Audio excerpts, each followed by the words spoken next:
Hi hello children's. ஏழாம் வகுப்பு முதல் பருவம் எங்கள் தமிழ் பாடல் வழியாக பார்ப்போமா? அருள் நெறி அறிவை தரலாகும், அதுவே தமிழன் குரலாகும். பொருள் பெற யாரையும் புகழாது, போற்றாதாரையும் இகழாது. கொல்லா விரதம் குறியாக, கொள்கை பொய்யா நெறியாக. எல்லா மனிதரும் இன்புறவே, என்றும் இசைந்திடும் அன்பரமே. அன்பும் மரமும் ஊக்கிவிடும், அச்சம் என்பதை போக்கிவிடும். இன்பம் பொழிகிற வானொலியாம், எங்கள் தமிழெனும் தேன்மொழியாம்.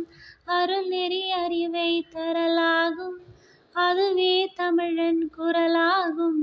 பொருள் பெற யாரையும் புகழாது, போற்றாதாரையும் இகழாது. Thank you, children.